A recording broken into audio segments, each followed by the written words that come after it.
കർത്താവിന്റെ പരിശുദ്ധമായ നാമത്തിന് നന്ദിയോടെ സ്തോത്രം ചെയ്യുന്നു. നിരാത്രികാലം ദൈവകൃപയിൽ ശരണപ്പെട്ട് നമുക്ക് ഇപ്രകാരം ഒരു പ്രോഗ്രാമിൽ പങ്കെടുക്കുവാൻ അവസരം നൽകപ്പെട്ട ദൈവത്തിന്റെ സ്നേഹത്തിന് ദൈവത്തെ സ്തുതിക്കുന്നു. ഈ ഹലോ ഹോപ്പ് മുഖാന്തരം നടത്തപ്പെടുന്ന ഈ ആത്മീക ശുശ്രൂഷകൾക്കായി ദൈവത്തെ മഹത്വപ്പെടുത്തുന്നു. അവർ ചെയ്യുന്ന പ്രയത്നം ക്രിസ്തുവിൽ വ്യർത്ഥമല്ല എന്നുള്ളതിനാൽ ദൈവത്തെ മഹത്വപ്പെടുത്തുന്നു. കർത്താവിനാൽ അവർ ഉപയോഗിക്കപ്പെടുന്നു. ആത്മീക ശുശ്രൂഷകളിൽ അവർ വ്യാപൃതരായിരിക്കുന്നു. അവർ നടത്തുന്ന ഈ ഹലോ ഹോപ്പ് മുഖാന്തരം അവർ നടത്തുന്ന ഈ ആത്മീക ശുശ്രൂഷകളിൽ കൂടി അനേകർക്ക് ആത്മീക ദൈവവചന ശുശ്രൂഷകൾ ലഭിക്കാൻ അവസരം ഉണ്ടാകുന്നു. അവരെ കർത്താവ് ധാരാളമായി ഉപയോഗിക്കേണ്ടതിനായി ദൈവകരങ്ങളിൽ ഏൽപ്പിക്കാം. ഇന്ന് രാത്രികാലം ഈ പ്രോഗ്രാമിൽ പങ്കെടുക്കുന്ന എല്ലാ പ്രിയപ്പെട്ടവരും കർത്താവായ യേശുക്രിസ്തുവിന്റെ നാമത്തിലുള്ള സ്നേഹവന്ദനം അറിയിക്കുന്നു. എല്ലാ പ്രിയപ്പെട്ടവരെയും ഈ മീറ്റിംഗിലേക്ക് ഹാർദവമായി സ്വാഗതം ചെയ്യുന്നു. കർത്താവ് നമ്മെ എല്ലാവരെയും ഒന്നായി അനുഗ്രഹിക്കട്ടെ. ഇന്ന് രാത്രികാലം ദൈവസന്നിധിയിൽ നമ്മളായിരിക്കുമ്പോൾ ഗോസ്പൽ മ്യൂസിക്കൽ ഈവനിംഗായി ദൈവസന്നിധിയിൽ നാം ഒന്നിച്ചു കൂടിയിരിക്കുമ്പോൾ ദൈവത്തിന്റെ വചനം നമുക്ക് ലഭ്യമാകേണ്ടതിനായി ദൈവകരങ്ങളിൽ ഏൽപ്പിക്കാം. പ്രാരംഭമായി ഒരു വാക്യം ഞാനിവിടെ വായിക്കുവാൻ ആഗ്രഹിക്കുന്നു. അപ്പോസ്തലനായ പൗലോസ് തിമോഥെയോസിന് എഴുതിയ 2-ാം ലേഖനം 2-ാം അധ്യായത്തിന്റെ 8-ാം വാക്യത്തിൽ ഇപ്രകാരം അവിടെ രേഖപ്പെടുത്തിയിരിക്കുന്നതായി കാണുവാൻ കഴിയും. ദാവീദിന്റെ സന്തതിയായി ജനിച്ച് മരിച്ചിട്ട് ഉയർത്തെഴുന്നേറ്റിരിക്കുന്ന യേശുക്രിസ്തുവിനെ ഓർത്തുകൊള്ളുക, അതാകുന്നു എന്റെ സുവിശേഷം. ഇന്ന് രാത്രികാലം ദാവീദിന്റെ സന്തതിയായി ജനിച്ച് മരിച്ച് ഉയർത്തെഴുന്നേറ്റ യേശുക്രിസ്തുവില്ലാത്ത സുവിശേഷമല്ലാതിരിക്കുന്നത് കൊണ്ട് യേശുക്രിസ്തുവിനെ ഉയർത്തി കാണിക്കുന്നതായ ഒരു സുവിശേഷ യോഗമായിട്ട് ഇന്ന് രാത്രികാലം നമുക്ക് കൂടി വരുവാൻ കർത്താവ് അവസരമിറക്കിയല്ലോ. നമ്മുടെ രക്ഷയ്ക്ക് ഉതകുന്നതായ ദൈവീയ വചനം നമുക്ക് കേൾക്കുവാനായി കർത്താവിന്റെ കരങ്ങളിൽ ഏൽപ്പിക്കാം. ദൈവത്തിന് സ്തോത്രം. യേശുക്രിസ്തു ഈ ഭൂമിയിലേക്ക് പൂർണ്ണ മനുഷ്യനായി കടന്നു വന്നു. നമ്മെ ഓരോരുത്തരെയും പാപത്തിൽ നിന്ന് വീണ്ടെടുപ്പാനായി യേശു കാൽവരി ക്രൂശിൽ തന്നെ ഏൽപ്പിച്ചു കൊടുത്തു. യേശുവിന്റെ രക്തത്താൽ അവൻ നമുക്ക് വീണ്ടെടുപ്പായി തീർന്നു. യേശുക്രിസ്തു മരിച്ചു, യേശുക്രിസ്തു ഉയർത്തെഴുന്നേറ്റു. യേശുക്രിസ്തു ഇന്നും നമുക്ക് വേണ്ടി പിതാവിന്റെ വലത്ത് ഭാഗത്ത് പക്ഷപാതം ചെയ്തുകൊണ്ട് മഹാപുരോഹിതനായി ജീവിക്കുന്നു. ഈ സുവിശേഷം സകല ജാതികളോടും പറയുവാൻ ദൈവം നമ്മെ ഏൽപ്പിച്ചിരിക്കുന്നുവല്ലോ. അത് മറിയയിൽ ആരംഭിച്ചു. അത് ഇന്നയോളം നമ്മളിൽ തുടർന്നുകൊണ്ടേയിരിക്കുന്നു. ദൈവത്തിന്റെ ജനമേ, നമുക്ക് ലോകമെങ്ങും പോയി ഈ സുവിശേഷം പ്രസംഗിക്കുവാൻ നമുക്ക് അവസരമുണ്ടാകുന്നല്ലോ. ഇന്ന് രാത്രികാലം ഈ ദൈവവചനത്തിന്റെ ചിന്തകൾ നമുക്ക് ഏറ്റവും അനുഗ്രഹമായി തീരട്ടെ. കർത്താവിന്റെ വചനം നമുക്ക് അനുഗ്രഹമായി തീരട്ടെ. ഇന്ന് രാത്രികാലം നമുക്ക് കേൾക്കുന്ന ദൈവവചനം നമുക്ക് അനുഗ്രഹമായി തീരട്ടെ. അതുപോലെ നാം കേൾക്കുന്നതായ പാട്ടുകളും നമ്മുടെ ജീവിതത്തിൽ അനുഗ്രഹവും ആശ്വാസമായി ഭവിപ്പാൻ ദൈവകരങ്ങളിൽ ഏൽപ്പിക്കാം. ഇന്ന് രാത്രികാലം ദൈവവചനവുമായി നമ്മുടെ നടുവിലായിരിക്കുന്നത് നമുക്കെല്ലാവർക്കും സുപരിചിതനായ ക്രിസ്തുവിൽ പ്രസിദ്ധനായ ഇവിടെയും അകത്തും പുറത്തും എല്ലായിടങ്ങളിലും ഒരുപോലെ നമുക്കെല്ലാം പരിചിതനായിരിക്കുന്നതായ കർത്താവിന്റെ ദാസൻ ഞങ്ങളൊക്കെ PC ചായ എന്ന് വിളിക്കുന്ന, സ്നേഹത്തോടെ PC ചായ എന്ന് വിളിക്കുന്നതായ ഡോക്ടർ PC ഏബ്രഹാം, അദ്ദേഹം ഇന്ന് രാത്രികാലം ദൈവവചനം ശുശ്രൂഷിക്കും. അദ്ദേഹത്തെ കൂടുതൽ പരിചയപ്പെടുത്തി ഞാൻ സമയം കളയുവാൻ ആഗ്രഹിക്കുന്നില്ല. നമുക്കെല്ലാവർക്കും അദ്ദേഹം സുപരിചിതനാണ്. അദ്ദേഹം മനാമ ബഹറിൻ അസംബ്ലിയുടെ സീനിയർ എൽഡറായിരിക്കുമ്പോൾ തന്നെ തൃശൂർ രഹബോത്ത് ബൈബിൾ കോളേജിന്റെ പ്രിൻസിപ്പളായും സേവനമനുഷ്ഠിക്കുന്നു. വിവിധ നിലകളിൽ കർത്താവിന് വേണ്ടി സുവിശേഷ മേഖലകളിൽ ശോഭിക്കുന്നതായ ആ ദൈവത്തിന്റെ ദാസനിൽ നിന്നും ഇന്ന് രാത്രികാലം നമുക്ക് ദൈവത്തിന്റെ വചനം കേൾക്കുവാൻ അവസരമുണ്ട്. അതിനോട് ചേർന്ന് ഇന്ന് രാത്രികാലം ചില സഹോദരങ്ങൾ നമ്മുടെ നടുവിൽ നമുക്ക് വേണ്ടി പാട്ടുപാടി ദൈവം കർത്താവ് പാട്ടുപാടുവാനായി ഒരുക്കപ്പെട്ടിട്ടുണ്ട്. അവരെയും നമുക്ക് ദൈവകരങ്ങളിൽ ഏൽപ്പിക്കാം. ഡോക്ടർ രമേശ് പുന്നൻ ഇന്ന് രാത്രികാലം ആദ്യമായി പാട്ടുപാടും. അതിനുശേഷം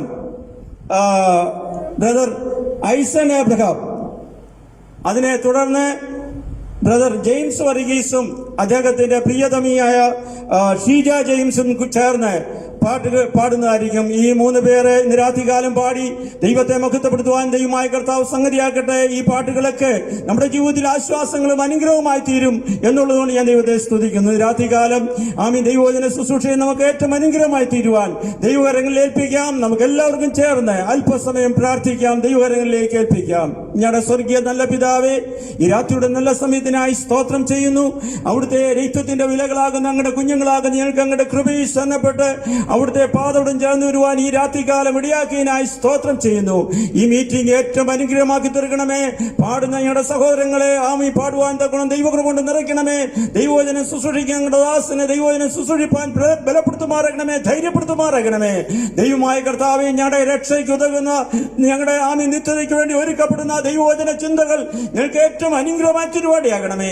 ഹലോ വകുപ്പ് മുഖാന്തരം നടക്കുന്ന എല്ലാ പ്രോഗ്രാമുകളെയും ഞങ്ങൾ ദൈവങ്ങളിൽ ഏൽപ്പിക്കുന്നു. ഹലോ വകുപ്പിന്റെ പ്രവർത്തനങ്ങളിൽ ഏർപ്പിക്കുന്ന അതിന്റെ ചുമതലപ്പെട്ടവരെയും കർത്താവ് അനുഗ്രഹിക്കുമാറാകണമേ, ബലപ്പെടുത്തുമാറാകണമേ, സഹായിക്കുമാറാകണമേ. ദൈവകരങ്ങളിലേക്ക് ഏൽപ്പിക്കുന്നു. അവർ തുടർന്ന് നടത്തുവാൻ ആഗ്രഹിക്കുന്ന ആമീൻ ദൈവമായ കർത്താവ് പ്രോഗ്രാമുകളെല്ലാം ഏറ്റവും അനുഗ്രഹമായി തീരുവാൻ സ്വർഗം സംഗതിയാക്കണമേ. ദൈവകരങ്ങളിലേക്ക് ഏൽപ്പിക്കുന്നു. അതുപോലെ അവർ പുതുതായിട്ട് ആരംഭിക്കുന്ന വാക്വിശേഷമെന്നായ പുതിയ പ്രോഗ്രാം അത് ഏറ്റവും അനുഗ്രഹമായി നടത്തപ്പെടുവാൻ കർത്താവ് സംഗതിയാക്കുമാറാകണമേ. ദൈവകരങ്ങളിലേക്ക് ഏൽപ്പിച്ച് സ്തോത്രം ചെയ്യുന്നു. ഈ മീറ്റിംഗിനെ അങ്ങനെ കരങ്ങളിൽ ഏൽപ്പിച്ച് സ്തോത്രം ചെയ്യുന്നു. അവിടുത്തെ നാമത്തെ മഹത്വപ്പെടുത്തിക്കാട്ടെ. യേശുവിന്റെ നാമത്തിൽ പിതാവേ പ്രാർത്ഥന കേൾക്കുമാറാകണം. ആമീൻ. ഒരു വാക്കുകൂടെ ഞാൻ ഒരു കാര്യം കൂടെ പറയുവാൻ ആഗ്രഹിക്കുന്നു. ഹലോ ഹോപ്പ് പുതിയൊരു പ്രോഗ്രാം നടത്തുവാൻ ആഗ്രഹിക്കുന്നു. വാക്വിശേഷം എന്ന ഒരു പ്രത്യേക പ്രോഗ്രാം അവർ തുടർന്ന് ഉള്ള പ്രോഗ്രാമുകളിൽ നടത്തുവാൻ ആഗ്രഹിച്ച കാര്യങ്ങൾ ക്രമീകരിച്ചുകൊണ്ടിരിക്കുന്നു. വേദപുസ്തകത്തിലെ ആമീൻ ആവർത്തിക്കപ്പെട്ടിരിക്കുന്ന പദങ്ങൾ ഏതൊക്കെയാണെന്ന് നമ്മുടെ വിജ്ഞാനത്തിന് വേണ്ടി അവർ ആമീൻ അവതരിപ്പിക്കുവാൻ ആഗ്രഹിക്കുന്നു. ഉദാഹരണമായി പറഞ്ഞാൽ വേദപുസ്തകത്തിൽ പുരോഹിതൻ എന്ന വാക്ക് പലയിടങ്ങളിൽ ഉപയോഗിച്ചിട്ടുണ്ട്. അത് എവിടെയൊക്കെ ഏതൊക്കെ റെഫറൻസ് ആണെന്ന് അവർ നമ്മെ ഓർപ്പിച്ച് ഉണർത്തുവാൻ ആഗ്രഹിക്കുന്നു. മറ്റൊരു ഉദാഹരണം പറഞ്ഞാൽ കുഞ്ഞാട് എന്ന പദം വെളിപ്പാട് പുസ്തകത്തിലുണ്ട്. അതുപോലെ വേദപുസ്തകത്തിൽ ഉടനീളം ഉൽപ്പത്തി മുതൽ വെളിപ്പാട് വരെ ഉള്ള പുസ്തകങ്ങളിൽ കുഞ്ഞാട് എന്ന പദം കാണുവാൻ കഴിയും. ആമീൻ. ഈ പദങ്ങൾ ഒക്കെ എവിടെയൊക്കെയാണ് എങ്ങനെയൊക്കെയാണെന്ന് രേഖപ്പെടുത്തിയിരിക്കുന്ന റെഫറൻസുകൾ അറിയിച്ച് നമ്മെ ആമീൻ ഉണർത്തുവാൻ അവർ ആഗ്രഹിക്കുന്നു. ഈ പ്രോഗ്രാമുകളെ ഓർത്ത് നമുക്ക് പ്രാർത്ഥിക്കാം. അലോകപ്പിനെ ഓർത്ത് പ്രാർത്ഥിക്കാം. ഇന്ന് രാത്രികാലം ദൈവമായ കർത്താവ് നമ്മെ ഒന്നിച്ച് അനുഗ്രഹിക്കുമാറാകട്ടെ. ആമീൻ.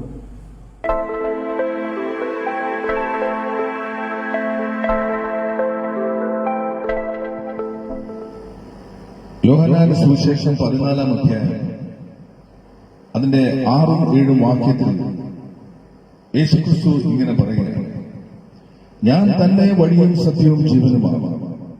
ഞാൻ മുഖാന്തരമല്ലാതെ ആരും പിതാവിന്റെ അടുക്കൽ എത്തുന്നില്ല. നിങ്ങൾ എന്നെ അറിഞ്ഞുവെങ്കിൽ എന്റെ പിതാവിനെയും അറിയുമായി. ഇന്നു മുതൽ നിങ്ങൾ അവനെ അറിയുന്നു, അവനെ കണ്ടു ഇരിക്കുന്നുവെന്ന്. തുങ്കപ്രതാപമായി ഉയർത്തെഴുന്നേറ്റ കർത്താവായ യേശുക്രിസ്തു പറയുകയാണ്. വെളിപ്പാട് പുസ്തകം 22-ാം അധ്യായം അതിന്റെ 16-ഉം 17-ഉം വാക്യത്തിൽ: ഞാൻ ദാവീദിന്റെ വേരും വംശവും ശുഭ്രമായ ഉദയനക്ഷത്രവുമാണ്. വരിക എന്ന് ആത്മാവും മണവാട്ടിയും പറയും. കേൾക്കുന്നവനും വരിക എന്ന് പറയും. ദാഹിക്കുന്നവൻ വരിക. ഇച്ഛിക്കുന്നവൻ ജീവജലം സൗജന്യമായി വാങ്ങുക. ഇന്ന് നമ്മൾ ഈ പ്രതികൂലമായ സാഹചര്യത്തിൽ കടന്നു പോകുമ്പോൾ നമ്മളുടെ കർത്താവായ യേശുക്രിസ്തു നമ്മൾക്ക് ജീവൻ നൽകി നമ്മളെ ഓരോ നിമിഷവും പുനരുദ്ധരിച്ചിരിക്കുക.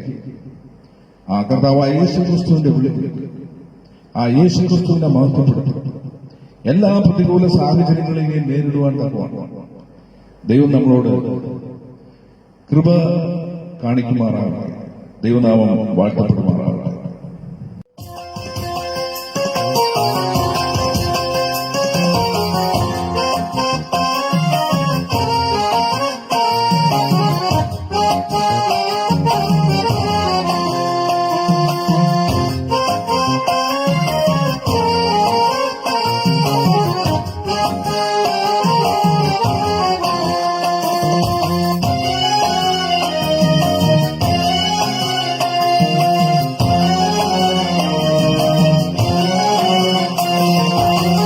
തുംഗപ്രതാപമാർന്ന ശ്രീയേശുനായകനെ, തുംഗപ്രതാപമാർന്ന ശ്രീയേശുനായകനെ, ഞങ്ങൾക്കു നന്മ ചെയ്ത കാരുണ്യവാരിധി, ഞങ്ങൾക്കു നന്മ ചെയ്ത കാരുണ്യവാരിധി, വണങ്ങിടുന്നടിയാത്തവ പദങ്ങളഭയമേ, വണങ്ങിടുന്നടിയാത്തവ പദങ്ങള തുംഗപ്രതാപമാർന്ന ശ്രീയേശുനായകനെ തുംഗപ്രതാപമാർന്ന ശ്രീയേശുനായകനെ ഞങ്ങൾക്കു നന്മ ചെയ്ത കാരുണ്യവാരിധിയെ ഞങ്ങൾക്കു നന്മ ചെയ്ത കാരുണ്യവാരിധിയെ വണങ്ങിടുന്നടിയാതവൻ പദകളഭയമേ വണങ്ങിടുന്നടിയാതവൻ പദകളഭയമേ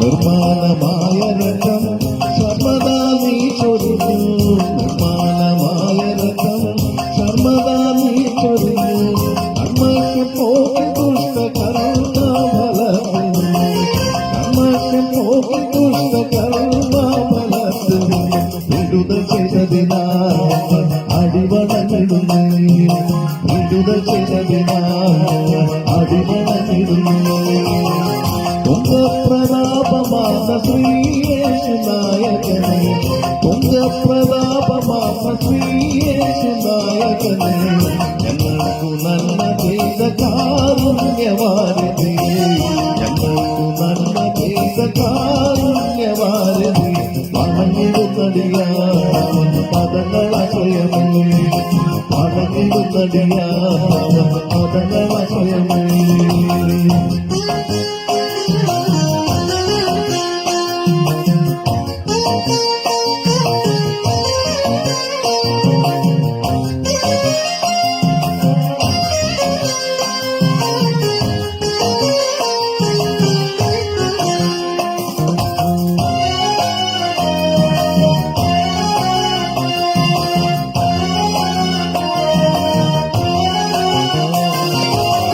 ലോകേക സദ്ഗുരുവേ സ്വജീവന കരുവേ ലോകേക സദ്ഗുരുവേ സ്വജീവന കരുളണമഭയം തിരുവടി നിലയം ഞങ്ങൾ കരുളണമഭയം തുംഗപ്രതാപമാർന്ന ശ്രീയേശുനായകനെ തുംഗപ്രതാപമാർന്ന ശ്രീയേശുനായകനെ ഞങ്ങൾക്കു നന്മ ചെയ്ത കാരുണ്യവാരിധിയെ ഞങ്ങൾക്കു നന്മ ചെയ്ത കാരുണ്യവാരിധി വണങ്ങിടുന്നടിയാതവൻ പദങ്ങളഭയമേ വണങ്ങിടുന്നടിയാതവൻ പദങ്ങളഭയമേ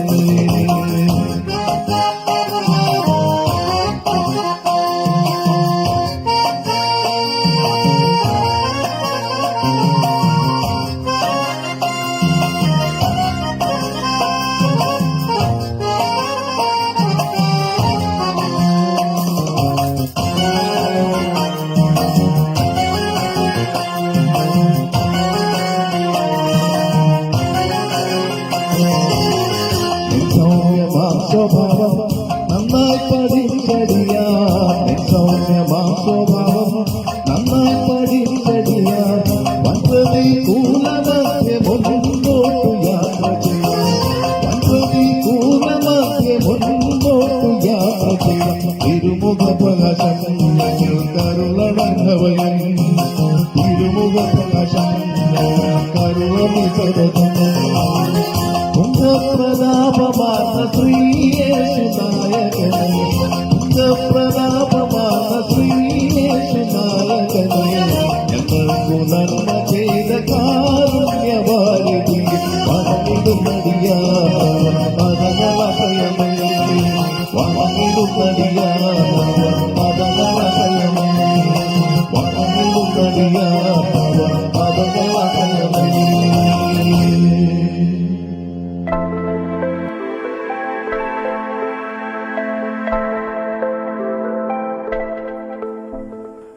ദൈവത്തിന് സ്തോത്രം. ഈ കഴിഞ്ഞ 2-3 മാസങ്ങളായിട്ട് നാമൊക്കെയും കൊറോണയുടെ ആ വിഷയത്തിൽ ഭയപ്പെട്ട് ഭവനത്തിൽ ഒതുങ്ങിക്കൂടിയിരിക്കുകയാണ്. ആർക്കും ആരെയും പോയി കാണാനോ വിസിറ്റ് ചെയ്യാനോ സാവകാശം കിട്ടുന്നില്ല. എന്നാൽ നമ്മളെ അന്വേഷിച്ച് വരുന്ന ഒരു കർത്താവുണ്ട്. ആ കർത്താവ് ഈ ദിവസങ്ങളിൽ നമ്മെ വിസിറ്റ് ചെയ്തുകൊണ്ടിരിക്കുകയാണ്. എങ്ങനെയാണെന്ന് അറിയാമോ? നമ്മൾ കേൾക്കുന്ന അനുഗ്രഹിക്കപ്പെട്ട പാട്ടുകള് ഇത് കർത്താവ് നമുക്ക് വേണ്ടി ഒരുക്കുന്നതാ. അനുഗ്രഹിക്കപ്പെട്ട ദൈവത്തിന്റെ വചനങ്ങള് ഇതുവരെയും ഇല്ലാത്ത രീതിയിൽ ദൈവത്തിന്റെ വചനം ഇന്ന് ധാരാളമായിട്ട് പ്രഘോഷിച്ചുകൊണ്ടിരിക്കുക. ഇത് കർത്താവിന്റെ ഒരു വിസിറ്റേഷനാണ് നമ്മുടെ ഭവനത്തിലേക്ക് എന്ന് നാം മനസ്സിലാക്കുമെങ്കിൽ നമുക്ക് തീർച്ചയായിട്ടും ജീവിത അനുഗ്രഹമായിട്ട് കൊണ്ടുപോകാനായിട്ട് സാധിക്കും. ദൈവത്തിന്റെ ആ അന്വേഷണത്തിന്റെ ആ ഒരു ആക്കം നമുക്കൊരിക്കലും മനസ്സിലാക്കാനായിട്ട് സാധിക്കത്തില്ല. നഷ്ടപ്പെട്ടതിനെ പോയി കണ്ടുപിടിച്ച് അതിനെ മടക്കിക്കൊണ്ട് വരുന്നിടം വരെ ഒരു വ്യത്യാസമില്ലാതെ കൊണ്ട് അധ്വാനിക്കുന്ന കർത്താവാണ്. കാരണം അവൻ സ്നേഹസമ്പന്നനാണ്. നഷ്ടം സഹിക്കാൻ അവന് താല്പര്യമില്ല. വീണ്ടെടുക്കുന്നതിന് വേണ്ടി അവന്റെ ഹൃദയം വിതുമ്പുന്നുണ്ട്, തുടിക്കുന്നുണ്ട്. ഈ വിഷയങ്ങളെ ഇന്ന് നമ്മുടെ മുമ്പിൽ കാണിക്കുന്നതിന് വേണ്ടി ഒരു വേദഭാഗമാണ് ഇത് ചിന്തിക്കുവാനായിട്ട് പോകുന്നത്. ലൂക്കോസിന്റെ സുവിശേഷം 15-ാമത്തെ അധ്യായത്തിൽ നമുക്ക് കാണാനായിട്ട് സാധിക്കുന്നത് കർത്താവ് പറഞ്ഞ 3 ഉപമകളാണ്.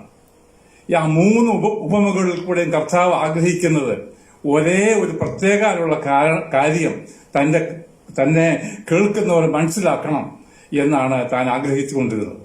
അങ്ങനെ നമുക്ക് ആ രംഗത്തേക്ക് പോകാം. ലൂക്കോസിന്റെ സുവിശേഷം 15-ാം അധ്യായത്തിന്റെ 1ഉം 2ഉം വാക്യങ്ങളാണ് വായിക്കാനാണ് ഞാൻ ആഗ്രഹിക്കുന്നത്. ചുങ്കക്കാരും പാപികളും എല്ലാം അവന്റെ വചനം കേൾപ്പാൻ അവന്റെ അടുക്കൽ വന്നു. ഇവൻ പാപികളെ കൈക്കൊണ്ട് അവരോടുകൂടെ ഭക്ഷിക്കുന്നെന്ന് പരീശന്മാരും ശാസ്ത്രിമാരും പറഞ്ഞ് പിറുപിറുത്തു.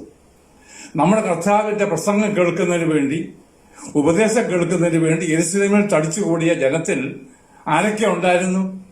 പാപികൾ. ആരാ ഈ പാപികൾ? യഹൂദന്മാര് പാപികൾ എന്ന് വിളിക്കുന്നവരാരെന്നറിയാമോ? ജാതികളായിരിക്കും, നോൺ ജ്യൂസിനെയാണ് അവരെ പാപികളെന്ന് വിളിക്കുന്നത്. അങ്ങനെ ഒരു കൂട്ടര്. പിന്നുള്ളത് ചുങ്കക്കാര്, സമൂഹത്തിൽ വെറുക്കപ്പെട്ടവരും ഒറ്റയ്ക്കാക്കിയവരുമാണ്. അവരുമായിട്ട് ആർക്കും യാതൊരു തരത്തിലുള്ള സമ്പർക്കവുമില്ല. അങ്ങനെയുള്ള ഒരു കൂട്ടർ. അവർ കർത്താവിന്റെ വചനം കേൾക്കുന്നതിനായിട്ട് കടന്നു വന്നത് ആർത്തിയോടെയാണ്. എന്തെങ്കിലും കർത്താവിൽ നിന്ന് കിട്ടി അവരുടെ പ്രശ്നത്തിന് പരിഹാരം ഉണ്ടാകണം എന്നുള്ള ആഗ്രഹമാണ് അവരെ ഈ പ്രസംഗം കേൾക്കുന്നതിന് വേണ്ടി തള്ളിവിട്ടത്. എന്നാൽ അവരോടൊപ്പം വേറൊരു കൂട്ടരുണ്ടായിരുന്നു. അവരാണ് നമ്മൾ നേരത്തെ പറഞ്ഞതുപോലെ ശാസ്ത്രിമാര്, പരീശന്മാര്. അവരെ കുറിച്ച് നമ്മൾ വായിക്കുന്നത് അവരെ പിറുപിറുക്കുന്നുകൊണ്ടിരിക്കുന്നവര്. കർത്താവിനെ എങ്ങനെങ്കിലുമൊക്കെ ട്രാപ്പ് ചെയ്ത് അധികാരിയുടെ കയ്യിൽ ഏൽപ്പിച്ച് ഇവനെ ഒടുക്കണം എന്നുള്ളതായിരുന്നു ഇവരുടെ ഉദ്ദേശം. അങ്ങനെ 2 തരത്തിലുള്ള താല്പര്യവുമായിട്ട് കടന്നു വന്നിരിക്കുന്ന ഒരു ഓഡിയൻസ് ആണ് കർത്താവിന് മുമ്പിൽ ഇപ്പോൾ ഉള്ളത്. ഒന്ന് ആവശ്യക്കാർ, അനുഗ്രഹത്തിന് വേണ്ടി കൊതിക്കുന്നവർ. മറ്റൊരു കൂട്ടര് അനുഗ്രഹിക്കുന്ന കർത്താവിനെ ഏതെങ്കിലും തരത്തിൽ ട്രാപ്പ് ചെയ്ത് ഒടുക്കുന്നതിന് വേണ്ടി ശ്രമിക്കുന്ന ഒരു കൂട്ടര്. കർത്താവിന് ഇവർ 2 പേരോടും പറയാനായിട്ട് മെസ്സേജസ് ഉണ്ട്. കർത്താവിന്റെ പ്രത്യേകതയാണ് ഏത് മനസ്സിലിരിക്കുന്ന വ്യക്തികളോടും ഇടപെടാൻ തക്കവണ്ണം നമ്മുടെ കർത്താവിനെ നമ്മൾ കഴിയും. നമുക്ക് നോക്കാമല്ലോ. അതിനകത്ത് പറഞ്ഞിരിക്കുന്നത് 1-ാമത്തെ ആ ഉപമ എന്ന് പറയുന്നത് കാണാതെ പോയ ഒരു ആട് എന്നാണ്. 100 ആടുണ്ടായിരുന്നതിൽ 1 കാണാതെ പോയി. കാണാതെ പോയതിനെ അന്വേഷിച്ച് ഈ ഇടയൻ ബാക്കിയുള്ള 99നെയും മറ്റുള്ളവരെ ഏൽപ്പിച്ചിട്ട് ഈ ഒന്നിനെ തെരഞ്ഞ് താൻ പോവുകയാണ്. എന്നിട്ട് കാട്ടിലും എല്ലാം പോയി അന്വേഷിച്ചിട്ട് ഇതിനെ കണ്ടുപിടിക്കുന്നു. കണ്ടുപിടിക്കുമ്പോൾ നമ്മൾ കാണുന്നത് അതിനെ തോളിലേറ്റി ഭവനത്തിലേക്ക് മടങ്ങി വരുന്നു. എന്നിട്ട് ആൾക്കാരെയൊക്കെ വിളിച്ചുകൂട്ടി ആനന്ദിക്കുന്നു. കാണാതെ പോയി കണ്ടുകിട്ടി സന്തോഷിക്കുന്നു. അതാണ് അവിടുത്തെ കാര്യം. അതിന്റെ അടിയിൽ what is the moral of the story നമ്മൾ കാണുന്നത് അതിന്റെ 7-ാമത്തെ വാക്യം. അങ്ങനെ തന്നെ മാനസാന്തരം കൊണ്ട് ആവശ്യമില്ലാത്ത 99 നീതിമാന്മാരെ ഉൾക്കൊള്ളുന്നതിനേക്കാൾ മാനസാന്തരപ്പെടുന്ന ഒരു പാപിയെ ചൊല്ലി സ്വർഗത്തിൽ അധികം സന്തോഷം ഉണ്ടാകും. ഈ 99 ആടെന്ന് പറഞ്ഞത് 99 ജീവിതങ്ങൾ. കാണാതെ പോയ ഒരാടെന്ന് പറയുന്നത് ഒരു ജീവിതമാണ്. ആ കാണാതെ പോയ ഒരൊറ്റ ആടിനെ തേടി ഈ ഇടയൻ പോകുന്നു, കണ്ടെടുക്കുന്നു, വീണ്ടെടുക്കുന്നു, തോളിൽ കയറ്റുന്നു, മടങ്ങി വരുന്നു, സന്തോഷിക്കുന്നു. രണ്ടാമത്തെ ഉപമ എന്ന് പറയുന്നത് നമ്മൾ കാണുന്നത് നഷ്ടപ്പെട്ടു പോയ ഒരു കോയിൻ, ഒരു ദ്രഹ്മ പണം, അത് 10 ഒരെണ്ണം നഷ്ടപ്പെട്ടു. ആ 10 ഒരെണ്ണം നഷ്ടപ്പെട്ടപ്പോൾ അതിന്റെ ഉടമസ്ഥയായിരിക്കുന്ന സ്ത്രീക്ക് വളരെയധികം ഹൃദയവേദന ഉണ്ടായി. വീട്ടില് ഇരുട്ടായിരുന്നത് കൊണ്ട് വിളക്ക് കത്തിച്ച് എല്ലാം നോക്കി, സൂക്ഷ്മത്തോടെ നോക്കി, കണ്ടു കിട്ടുന്നിടം വരെ നോക്കി, കണ്ടു കിട്ടി കഴിഞ്ഞപ്പോൾ അവള് ചെയ്തത് എന്താ? അവള് പറഞ്ഞതുപോലെ തന്നെ വീട്ടുകാരെയും നാട്ടുകാരെയും ഒക്കെ ഒരുമിച്ച് വിളിച്ചു കൂട്ടിയിട്ട് അവിടെയും ആനന്ദിക്കുകയാണ്. കാണാതെ പോയി, കണ്ടുകിട്ടി, ആനന്ദിക്കുന്നു. ആ സ്റ്റോറിയുടെ മോറൽ എന്താണ്? അത് നമ്മളിവിടെ വായിക്കുന്നുണ്ട്. 10ാമത്തെ വാക്യം, 15ാം അധ്യായത്തിന്റെ തന്നെ 10ാമത്തെ വാക്യത്തിൽ ഈ രണ്ടാമത്തെ സ്റ്റോറിയുടെ മോറൽ നമ്മൾ വായിക്കുന്നത്. അങ്ങനെ തന്നെ മാനസാന്തരപ്പെടുന്ന ഒരു പാപിയെക്കുറിച്ച് ദൈവദൂതന്മാരുടെ മധ്യേ സന്തോഷമുണ്ടാകും എന്ന് ഞാൻ നിങ്ങളോട് പറയുന്നു. ഈ 2 സ്റ്റോറിയുടെയും പുറകിലുള്ള മോറൽ ഒന്ന് തന്നെ. മാനസാന്തരപ്പെടുന്ന ഒരു പാപിയെ സംബന്ധിച്ച് കർത്താവിന് വളരെ സന്തോഷം, സ്വർഗത്തിൽ സന്തോഷം, വീട്ടിൽ സന്തോഷം, എല്ലാ വിധത്തിലുമുള്ള ആനന്ദമാണ് മടങ്ങി വരുന്ന ഒരു വ്യക്തിയെ സംബന്ധിച്ച് നമുക്ക് കാണാനായിട്ട് സാധിക്കുന്നത്. നമുക്ക് മുമ്പോട്ട് പോകാം. 3ാമത്തെ ഉപമ എന്താണ്? 2 മക്കളുള്ള ഒരു പിതാവിന് ഭവനത്തിൽ നിന്ന് ഈ ഇളയ മകൻ അപ്പനിൽ നിന്ന് ലഭിക്കേണ്ടതായിട്ടുള്ള പങ്കെല്ലാം വാങ്ങിച്ചിട്ട് ദൂരദേശത്തേക്ക് പോയി അതെല്ലാം തൂർത്തടിച്ചു. എല്ലാം ചെലവാക്കി കഴിഞ്ഞു. കൂട്ടുകാർ പോയി, ആരോഗ്യം പോയി, പണം പോയി, വസ്ത്രം കീറി, മാനം പോയി, എല്ലാം പോയി. ഒരു ജീവിതത്തിന്റെ അധമാവസ്ഥയുടെ നെല്ലിപ്പല കല്ല് വന്നു. ജീവിതം അസാധ്യം എന്നുള്ള ഒരു ഡെഡ് എൻഡിൽ വന്നു. ആ സമയത്ത് അവിടെ ഒരു ക്ഷാമം കൂടെ എങ്ങും ഒന്നും ആർക്കും കൊടുക്കാനായിട്ടില്ല. അവസാനം യഹൂദനായിരിക്കുന്ന ഈ പയ്യൻ പന്നിയെ മേയിക്കുന്ന ജോലി ഏറ്റെടുത്തു. നികൃഷ്ടമായിട്ട് ആ യഹൂദ ജാതി കണക്കാക്കിയിരുന്ന ഒരു തൊഴിൽ പോയി അന്വേഷിച്ചു. അവിടെയും രക്ഷയില്ല. കാരണം ഇവന് ശമ്പളം കൊടുക്കുന്നില്ല. പന്നിയെ വളർത്തുന്നതേ ഉള്ളൂ. പന്നി കഴിക്കുന്ന വാളവല കൊണ്ട് എന്തെങ്കിലും കഴിച്ച് വയർ നിറയ്ക്കണം എന്നുള്ള ആഗ്രഹം വരെ വന്നു. മനസ്സിലായി അവൻ തകർന്ന് തരിപ്പണമായിരിക്കുന്ന സമയത്ത് അവന് സുബോധം വന്നു എന്ന് നമ്മൾ വായിക്കുന്നു. അവൻ സുബോധം വന്നു. അവൻ അവിടെ നിന്ന് എഴുന്നേൽക്കുന്നു. എന്നിട്ട് ഭവനത്തിലേക്ക് പോകുന്നതിന് വേണ്ടി അവൻ തീരുമാനിക്കുന്നു. ഭവനത്തിൽ വരുന്നു. നോക്കിയപ്പോൾ ഇവന്റെ മടങ്ങി വരവിന് വേണ്ടി നോക്കി നിൽക്കുന്ന ഒരു പിതാവിനെ അവിടെ കാണുന്നു. പിതാവ് അവനെ കണ്ടു, ഓടിച്ചെന്നു, കെട്ടിപ്പുണർന്നു, അവനെ വാരി ഉമ്മ വെച്ച് ഭവനത്തിലേക്ക് കൂട്ടിക്കൊണ്ടുവരുന്നു. നമ്മൾ കാണുന്നത് എന്താണ്? അവിടെയും സന്തോഷം. മടങ്ങി വരുന്നാൽ സന്തോഷം, നഷ്ടപ്പെട്ടത് കണ്ടുകിട്ടിയാൽ സന്തോഷം. എല്ലാ വിധത്തിലും ദൈവത്തിന്റെ അന്വേഷണത്തിന്റെ ഫലമായിട്ട് കണ്ടുകിട്ടുന്ന വ്യക്തികൾക്ക്, കണ്ടുകിട്ടുന്ന ജീവിതങ്ങൾക്ക് സന്തോഷം, അനുഗ്രഹം എന്ന് നമുക്ക് കാണാനായിട്ട് സാധിക്കും. 1ാമത്തെ ഉപമയിൽ 100ൽ 1 നഷ്ടപ്പെട്ടത്. 1% വാസ് ലോസ്റ്റ്. 2ാമത്തെ ഉപമയിലോ 10ൽ 1 നഷ്ടപ്പെട്ടത്. 10% വാസ് ലോസ്റ്റ്. 3ാമത്തേതിലോ 2ൽ 1 പോയത്. 50% ലോസ്റ്റ്. എന്നാൽ ഒരു കാര്യം ശ്രദ്ധിക്കണം, നമ്മുടെ കർത്താവിന് പെർസെന്റേജ് ഒരു വിഷയമല്ല. കർത്താവിന്റെ ശ്രദ്ധ 1 അതിൽ 100ൽ 1 10ൽ 1 2ൽ 1 ആ 1 ദൈവം വിലമതിക്കുന്നു എന്നുള്ളതാണ് നമുക്ക് മനസ്സിലാക്കാനായിട്ട് സാധിക്കുന്നത്. 1 വേണ്ടി ഏത് ലെവൽ വരെ പോകാനായിട്ടും, ഏത് ദൂരം വരെ പോകാനായിട്ടും, എത്രമാത്രം അന്വേഷിക്കാനായിട്ടും മനസ്സുള്ള ഒരു ദൈവമാണ് സ്നേഹസമ്പന്നനായ നമ്മുടെ ദൈവം എന്ന് ഇവിടെ ചൂണ്ടിക്കാണിക്കുകയാണ്. 1ന്റെ നഷ്ടം തനിക്ക് സഹിക്കാനായിട്ട് പറ്റുന്നില്ല. അതല്ലേ നമ്മുടെ കർത്താവിനെ സ്വർഗം വിട്ട് ഈ ഭൂമിയിലേക്ക് മനുഷ്യനെ അന്വേഷിച്ച് വരുന്നതിന് വേണ്ടി തന്നെ പ്രേരിപ്പിച്ച വിഷയം അത് തന്നെയല്ലേ? ഒന്നല്ലേ? ഞാനും നിങ്ങളുമല്ലേ? നമ്മളെ അന്വേഷിച്ച് സ്വർഗം വിട്ട് ഈ ഭൂമിയിലേക്ക് വന്ന് അത് കൊടുക്കേണ്ടതായിട്ടുള്ള വലിയ വില തന്റെ സ്വന്തം ജീവൻ തന്നെ കൊടുത്തിട്ട് നമ്മളെ രക്ഷിക്കുന്നതിന് വേണ്ടി കടന്നു വന്നില്ലേ? ഈ ദൈവസ്നേഹത്തിന് എങ്ങനെ നമുക്ക് മറുപടി കൊടുക്കാനായിട്ട് സാധിക്കും? സ്നേഹത്തിന് മറുപടി കൊടുക്കുന്നത് സ്നേഹം കൊണ്ട് മാത്രമേ ഉള്ളൂ. അവനെ തിരിഞ്ഞ് സ്നേഹിക്കുക, അവനെ വാറ്റിപ്പുടരുക, അവനെ അനുസരിക്കുക, അവനെ പിന്തുടരുക. ഇതാണ് ദൈവം ആഗ്രഹിക്കുന്നത്. ഈ 3 പാരബിൾസ് തന്റെ കേൾവിക്കാരിൽ എന്ത് ചലനങ്ങൾ ഉളവാക്കിയെന്ന് ചിന്തിച്ച് പരീശന്മാരും ശാസ്ത്രന്മാരും അവർക്കെന്ത് മനസ്സിലായി? അവരുടെ നേതാക്കന്മാര് നഷ്ടപ്പെട്ടു പോയവരെ അന്വേഷിച്ചു പോകുന്ന സ്വഭാവം അവർക്കില്ല. നഷ്ടപ്പെട്ടോ തഴഞ്ഞേക്കാം, പിന്നെ അവരെ പിന്നെ അന്വേഷിക്കേണ്ട കാര്യമില്ല. അതായിരുന്നു അവരുടെ ജീവിത ശൈലി. എന്നാൽ ഇവിടെ ഇതാ ഒരു റബായ് നഷ്ടപ്പെട്ട ഒത്തിരി അന്വേഷിച്ചു പോകുന്നു. അവർക്ക് ശരിക്കും കുറ്റബോധം ഉണ്ടായി എന്നുള്ള സംശയമില്ല. കർത്താവിനെ കുറ്റം വിധിക്കുന്നതിന് വേണ്ടി വന്നവർക്ക് ഇപ്പോൾ അവർക്ക് കുറ്റബോധം ഉണ്ടായിട്ട് അവിടെ നിൽക്കുകയാണ്. പോകട്ടെ, പാപികളും ചുങ്കക്കാരും അവർക്കെന്ത് സന്തോഷമായിരിക്കും കർത്താവിന്റെ ഈ 3 ഉപമ കേട്ട് കഴിഞ്ഞപ്പോൾ. ഞങ്ങളെ അന്വേഷിക്കുന്ന ഒരു ദൈവം ഉണ്ടല്ലോ, ഞങ്ങളെ കണ്ടെത്തുന്നതിന് വേണ്ടി ശ്രമിക്കുന്ന ഒരു ദൈവം ഉണ്ടല്ലോ എന്നുള്ള ചിന്ത അവരെ തീർച്ചയായിട്ടും ആ സന്തോഷത്തിൽ നിറച്ചിട്ടുണ്ട്. നമ്മുടെ കർത്താവും അങ്ങനെ തന്നെ സന്തോഷിക്കുന്നവനാണ്.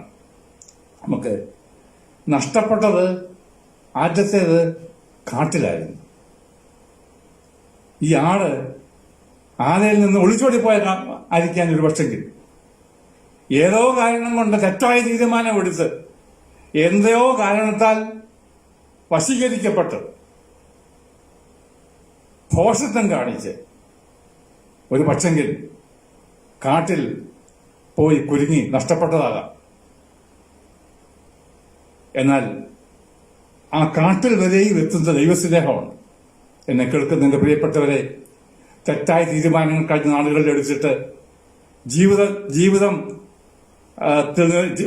സമൂഹത്തിൽ നിന്നും ഒറ്റപ്പെട്ടതായിട്ടും ദൈവത്തിൽ നിന്നും ഒറ്റപ്പെട്ടതായിട്ട് നഷ്ടപ്പെട്ട അനുഭവത്തിൽ ആരെങ്കിലും ഈ വചനം കേൾക്കുന്നുണ്ടെങ്കിൽ എനിക്ക് പറയാനുള്ളത്, നിങ്ങൾ ട്രാപ്പിലായിരിക്കുന്ന ആ കാട്ടിലേക്ക് കടന്നു വരുന്നതൊക്കെ മനസ്സുള്ള ഒരു ഇടയൻ നിങ്ങളെ അന്വേഷിച്ച് വരുന്നുണ്ട്.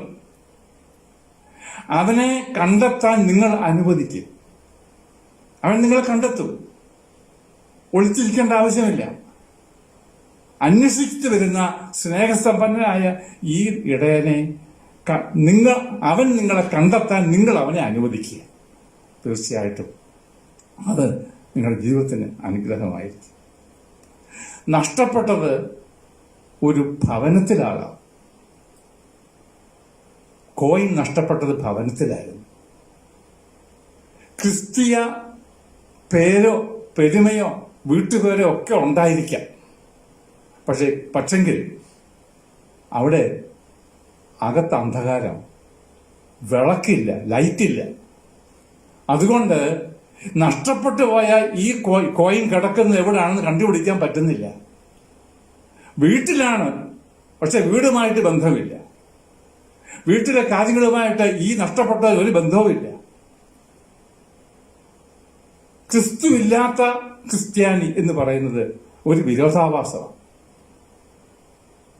വലിയ നഷ്ടം അതുകൊണ്ട് ആ വ്യക്തിക്കുണ്ടാകും. കാരണം ഈ പേരും പറഞ്ഞ് ജീവിക്കുന്നു, ഈ പേരിൽ നിന്ന് ലഭിക്കേണ്ടതായിട്ടുള്ള അനുഗ്രഹങ്ങളോ ഇതിന്റെ വക്താവായിരിക്കുന്ന കർത്താവുമായിട്ടുള്ള ബന്ധമോ ഇല്ലാത്തത് കൊണ്ട് പലപ്പോഴും ജീവിതം വളരെയധികം ശുഷ്കമായിട്ട് പോകാറുണ്ട്. നഷ്ടം കാട്ടിലാകാം, നഷ്ടം വീട്ടിലാകാം, നഷ്ടം പട്ടണത്തിലുമാകാം. മകൻ പോയത് പട്ടണത്തിൽ നഷ്ടപ്പെട്ടവനായിട്ടാണ് പോയത്. അവിടെ ചെന്നിട്ട് ആ പട്ടണത്തിന്റെ എല്ലാ മ്ലേച്ഛതകളിലും താൻ ഏർപ്പെട്ടു. അങ്ങനെ അവിടെ താൻ നാശകൂപത്തിലേക്ക് ഇറങ്ങിത്തിരിച്ചത് നമുക്ക് കാണാനായിട്ട് സാധിക്കും. അങ്ങനെ പോയ ആ രംഗത്തും still there is an opportunity for that person to come back, because the Father is waiting to receive this man. മകൻ നഷ്ടപ്പെട്ടു, ഇറങ്ങിപ്പോയി. ഈ മകനെ തിരിച്ചു കിട്ടുന്നതിന് വേണ്ടി വളരെയധികം ഹൃദയവേദനയോടിരിക്കുന്ന ഒരു പിതാവ് അവന്റെ ഭവനത്തിലുണ്ട്. As long as the Father at heaven is looking forward to the return of this lost son, the lost son has got every chance to be received once he come back. മടങ്ങി വരുന്നതിന് വേണ്ടി ഉള്ള തീരുമാനം ഈ മനുഷ്യൻ എടുക്കുന്നത് നമുക്ക് അവിടെ കാണാനായിട്ട് സാധിക്കും. ദൈവത്തിന്റെ പരിശുദ്ധാത്മാവാണ് പാപബോധം ഒരുവനിൽ ഉണ്ടാക്കുന്നത്. നമ്മൾ വായിക്കുന്നുണ്ടല്ലോ അവിടെ സുബോധം വന്നു എന്നുള്ളത്. ഈ സുബോധം വന്നു എന്നുള്ളത് ദൈവത്തിന്റെ ആത്മാവ് ഒരുവന്റെ ഹൃദയത്തിൽ പ്രവർത്തിക്കുമ്പോഴാണ് അവന് പാപബോധം ഉണ്ടാകുന്നത്, ആത്മീയമായിട്ടുള്ള സുബോധം ഉണ്ടാകുന്നത്. സുബോധം ഉണ്ടാകുമ്പോൾ, അല്ലെങ്കിൽ ഒരു പാപബോധം ഉണ്ടാകുമ്പോൾ ആ ആളിൽ നിന്നും ഒരു കാര്യം പ്രതീക്ഷിക്കുന്നുണ്ട്. He must act upon that. He must respond to what the Spirit of God has created or started working in him. ഇവിടെ നമ്മൾ കാണുന്നത് എന്തുവാ? അവൻ മടങ്ങിപ്പോകുന്നതിന് വേണ്ടി തീരുമാനിക്കുന്നു. ഒരു തീരുമാനത്തിലേക്ക് അവൻ വരികയാണ്. പാപബോധം വന്നു. പാപബോധത്തിൽ അവിടെ ഇരുന്നാൽ കാര്യമില്ല. ദൈവം പ്രവർത്തിക്കാനായിട്ട് തുടങ്ങി. അതിനോട് പ്രതികരിക്കാൻ തക്കവണ്ണം ബാധ്യസ്ഥനാണ്. അവൻ തീരുമാനിക്കുന്നു, ഞാൻ എന്റെ ഭവനത്തിലേക്ക് പോകും. അവൻ തീരുമാനിക്കുന്നു. അവിടെ കൊണ്ട് തീർന്നില്ല. അടുത്തതായിട്ട് അവൻ എഴുന്നേറ്റു. നമ്മൾ വായിക്കുന്നുണ്ട്. അതിന്റെ 18-ാമത്തെ വാക്യത്തോട് വായിക്കുന്നു, അവൻ മടങ്ങിപ്പോകാൻ തീരുമാനിക്കുന്നു. എന്നിട്ട് അവൻ മടങ്ങിപ്പോയി.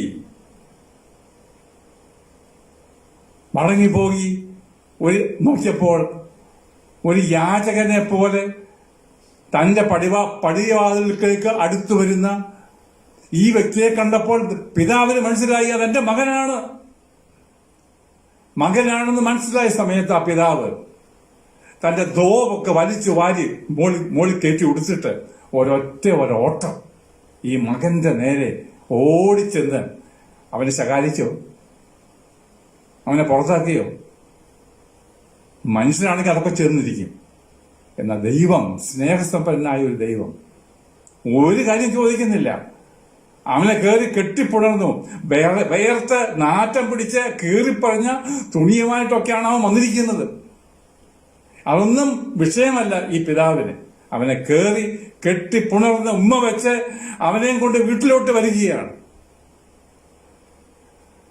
എത്ര അനുഗ്രഹിക്കപ്പെട്ട ഒരു അനുഭവമാണ് മടങ്ങി വരുന്ന ഒരു മകനെ പിതാവ് കൊടുക്കുന്ന ആ ചുംബനം എന്ന് പറയുന്നത്. തീർച്ചയായിട്ടും ദൈവസന്നിധിയിൽ നമുക്ക് ഉത്തരവാദിത്തമുണ്ട്. നമ്മൾ വായിക്കുന്നുണ്ടല്ലോ 1 യോഹന്നാൻ 1-ാം-അധ്യായത്തിന്റെ 9-ാമത്തെ വാക്യം, നാം നമ്മുടെ പാപങ്ങളെ ഏറ്റുപറയുന്നുവെങ്കിൽ അവൻ നമ്മോട് സകല പാപത്തെയും ക്ഷമിച്ച് സകല അനീതിയും മാറ്റി നമ്മളെ ശുദ്ധീകരിപ്പാൻ തക്കവണ്ണം അവൻ വിശ്വസ്തര നീതിമാനുമാണ്. നമ്മുടെ ഈ കർത്താവ്, അന്വേഷിച്ചു വരുന്ന ഈ കർത്താവ് ഏറ്റുപറയുക. നാം നമ്മുടെ പാപങ്ങളെ ഏറ്റുപറയുന്നുവെങ്കിൽ നമ്മൾ സകല അശുദ്ധിയും മാറ്റി സകല പാപങ്ങളും ക്ഷമിച്ച് നമ്മെ ശുദ്ധീകരിപ്പാൻ തക്കവണ്ണം ഈ കർത്താവ് വിശ്വസ്തനാണ്, അവൻ നീതിമാനാണ്. അങ്ങനെ ഉള്ള ആ കർത്താവ് ചെയ്യുന്നൊരു കാര്യമുണ്ട്. കണ്ടാൽ ഞാൻ വാതിൽക്കൽ നിന്ന് മുട്ടുന്നു, ആരെങ്കിലും എൻ ശബ്ദം കേട്ട് വാതിൽ തുറന്നാൽ ഞാൻ അകത്തു വരും, അവൻ എന്നോടും ഞാൻ അവനോടും കൂടെ അത്താഴം കഴിക്കും. സ്നേഹസമ്പന്നനായിരിക്കുന്ന ഈ കർത്താവ് നമ്മുടെ അടുത്ത് വന്ന് നമ്മുടെ ഹൃദയവാതിൽക്കൽ വന്ന് മുട്ടുകയാണ്. ഞാൻ പറയട്ടെ, ഇന്ന് കോവിഡിനെ ഭയന്ന് നമ്മളൊക്കെ വീട്ടിലിരിക്കുകയാണല്ലോ. ഞാൻ മനസ്സിലാക്കി നമ്മുടെയൊക്കെ വീടുകളുടെ ആ മെയിൻ ഗേറ്റ് വന്ന് കർത്താവ് മുട്ടുക, ഇങ്ങനെ മുട്ടിക്കൊണ്ടിരിക്കുക ഒന്ന് തുറക്കാനായിട്ട്. നിങ്ങൾ തുറന്നില്ലെങ്കിലും തനിക്ക് അകത്ത് വരാൻ തക്കവണ്ണം തനിക്ക് കഴിയും. നിങ്ങളുടെ ഭവനത്തിനുള്ളിൽ വരാൻ തക്കവണ്ണം ദൈവത്തിന് കഴിയും. പക്ഷേ ദൈവത്തിന് കഴിയാൻ വയ്യാത്ത മറ്റൊരു കാര്യമുണ്ട്. ഭവനത്തിൽ വന്നു കഴിഞ്ഞിട്ട് നിങ്ങൾ ഹൃദയത്തിന്റെ വാതിൽ കർത്താവ് പിന്നെ മുട്ടും. അവിടെ നിങ്ങളുടെ അനുവാദമില്ലാതെ കണ്ട് കയറി വരികയില്ല. അനുവാദമില്ലാതെ കണ്ട് അവിടെ കയറി വന്നു കഴിഞ്ഞാൽ അത് നിങ്ങളുടെ ഡിസ്ട്രക്ഷൻ ആയിരിക്കും. And he doesn't want you to be destroyed. അതുകൊണ്ട് വാതിൽ തുറക്കുന്നതിനും വരെ, ഹൃദയത്തിന്റെ വാതിൽ തുറക്കുന്നതിനും വരെ കർത്താവ് മുട്ടിക്കൊണ്ട് നിൽക്കുന്നു. ഇനി വചനം കേൾക്കുന്ന ആരുടെയെങ്കിലും ഹൃദയത്തിലെ ദൈവത്തിന്റെ ആത്മാവ് കർത്താവിന്റെ ആ മുട്ടൽ കേൾപ്പിക്കുന്നുണ്ടെങ്കിൽ എനിക്ക് പറയാനുള്ളത്, കർത്താവിനോട് കൂടെ അത്താഴം കഴിക്കാൻ ആഗ്രഹമുണ്ടോ? ഉണ്ടെങ്കിൽ ഏൽപ്പിച്ചു കൊടുക്കുക, സമ്മതിച്ചു കൊടുക്കുക. എനിക്ക് അങ്ങനെ വേണം, എന്നെ അന്വേഷിച്ച് വന്ന കർത്താവെ, ഞാൻ നിന്റെ ദാസൻ, ഞാൻ നിന്റെ ദാസി എന്ന് പറഞ്ഞ് ഏൽപ്പിച്ചു കൊടുക്കുമെങ്കിൽ ജീവിതം അനുഗ്രഹമാകും, സന്തോഷമാകും. കർത്താവിനെ വായികൊണ്ട്, യേശുവിനെ കർത്താവെന്ന് വായികൊണ്ട് ഏറ്റുപറയുകയും അവനെ ഹൃദയം കൊണ്ട് വിശ്വസിക്കുകയും ചെയ്താൽ നീ രക്ഷിക്കപ്പെടും. ദൈവത്തിന്റെ വചനമാണ്. റോമാലേഖനം 10-ാം അധ്യായത്തിന്റെ 9-ഉം 10-ഉം വാക്യങ്ങളാണ് ഞാൻ കോട്ട് ചെയ്തത്. ഹൃദയം കൊണ്ട് വിശ്വസിക്കുന്നു, വാഗൊണ്ട് ഏറ്റു പറയുന്നു, രക്ഷിക്കപ്പെടുന്നു. വളരെ വളരെ വളരെ വ്യക്തവും വളരെ സിമ്പിളുമായിട്ട് തന്നിരിക്കുന്നു. പക്ഷെ ഇതിന്റെ വലിയ വില നമ്മുടെ കർത്താവ് കൊടുത്തിട്ടാണ് ഈ വലിയ ഒരു വാഗ്ദാനം കർത്താവ് നമുക്ക് വേണ്ടി നീക്കുന്നത്. ദൈവം നമുക്ക് രക്ഷയ്ക്ക് വേണ്ടി ഒരുക്കിയിരിക്കുന്ന ഏകമാർഗം നമ്മുടെ കർത്താവായ യേശുക്രിസ്തുവാണ്. താൻ പറഞ്ഞല്ലോ, ഞാൻ തന്നെ വഴിയും സത്യവും ജീവനുമാകുന്നു, എന്നിൽ കൂടി അല്ലാതെ കണ്ട് ആർക്കും പിതാവിന്റെ അടുക്കൽ എത്തുവാൻ സാധ്യമല്ല. കർത്താവ് തന്നെ പറഞ്ഞതാണല്ലോ. അതുകൊണ്ട് മടങ്ങി വരിക. നമുക്ക് നോക്കാം, മടങ്ങി വന്ന ആ മകനെ ഏത് രീതിയിലാണ് ഈ പിതാവ് സ്വീകരിച്ചത് എന്നൊന്ന് കാണണ്ടേ? നമ്മളത് വായിക്കുന്നുണ്ട്. മകൻ വരുന്നത് ദൂരവേ കണ്ടു, എന്നിട്ട് ഈ പിതാവ് ഓടി. പ്രായമുള്ള യഹൂദന്മാരെ സ്ട്രീറ്റിൽ കൂടെ ഓടാറില്ല. അത് അവർക്ക് അപമാനമാകും. തന്നെയല്ല, അവരുടെ കാൽമുട്ടിന്റെ താഴോട്ടുള്ള ഭാഗം വെളിയിൽ അവർ കാണിക്കത്തില്ല. അതുകൊണ്ടാണ് അവർ ദോ വിട്ടുകൊണ്ട് പോകുന്നത്. നിലം വരെ പറ്റിക്കിടക്കുന്ന ദോ വിട്ടുകൊണ്ടാണ് അവരൊക്കെ ആഠ്യന്മാരായിട്ട് ജീവിക്കുന്നത്. അങ്ങനെയുള്ള ഈ പിതാവ് വളരെ സമ്പന്നനായിരുന്നു. ആ പിതാവ് തന്റെ ദോവൊക്കെ എടുത്ത് വലിച്ചു കയറ്റി തന്റെ അപമാനം സാരമില്ല, അലക്ഷ്യമാക്കി കർത്താവ് ചെയ്ത അതാണ്. എന്നിട്ട് ഈ മകന്റെ നേരെ ഓടിച്ചെന്നിട്ട് അവനെ കെട്ടിപ്പിടിക്കുന്നു. എന്തിനു വേണ്ടിയാണെന്ന് അറിയാമോ ഈ പിതാവ് ഓടിയത്? തീർച്ചയായിട്ടും ഈ മകനോടുള്ള സ്നേഹം ആ പിതാവിനെ ഓടുന്നതിന് വേണ്ടി പ്രേരിപ്പിച്ചു, സംശയമൊന്നുമില്ല. പക്ഷെങ്കിൽ അത് കൂടാതെ കണ്ട് മറ്റൊരു വിഷയങ്ങളുണ്ട്. അത് അറിയണമെന്നുണ്ടെങ്കിൽ ഡ്യൂട്രോണമി, ആവർത്തന പുസ്തകത്തിലെ 2-3 വാക്യങ്ങൾ വായിച്ചെങ്കിൽ മാത്രമേ അറിയാൻ പറ്റത്തുള്ളൂ. ആവർത്തന പുസ്തകം 21-ാമത്തെ അധ്യായത്തിന്റെ 18 മുതൽ 21 വരെയുള്ള വാക്യങ്ങളാണ് അവിടെ പറയുന്നത്. ആവർത്തന പുസ്തകം 21-ാം അധ്യായത്തിന്റെ 18 മുതൽ 21 വരെ. അപ്പന്റെയോ അമ്മയുടെയോ വാക്ക് കേൾക്കാതെയും അവർ ശാസിച്ചാലും അനുസരിക്കാതെയും ഇരിക്കുന്ന ശഠനും മത്സരിയുമായ മകൻ ഒരുത്തൻ ഉണ്ടെങ്കിൽ അമ്മയപ്പന്മാർ അവനെ പിടിച്ച് പട്ടണത്തിലെ മൂപ്പന്മാരുടെ അടുക്കൽ പട്ടണവാതിക്കലിലേക്ക് കൊണ്ടുപോയി. തങ്ങളുടെ ഈ മകൻ ശഠനും മത്സരിയും ഞങ്ങളുടെ വാക്ക് കേൾക്കാത്തവനും തിന്നിയും കുടിയനും ആകുന്നു എന്ന് പട്ടണത്തിലെ മൂപ്പന്മാരോട് പറയണം. പിന്നെ അവന്റെ പട്ടണക്കാർ എല്ലാവരും അവനെ കല്ലെറിഞ്ഞ് കൊല്ലണം. ഇങ്ങനെ നിങ്ങളുടെ ഇടയിൽ നിന്ന് ദോഷം നീക്കിക്കളയണം. ഇസ്രായേൽ എല്ലാം കേട്ട് ഭയപ്പെടണം. ഇതായിരുന്നു ഇസ്രായേലിന്റെ പ്രമാണം അക്കാലത്ത്.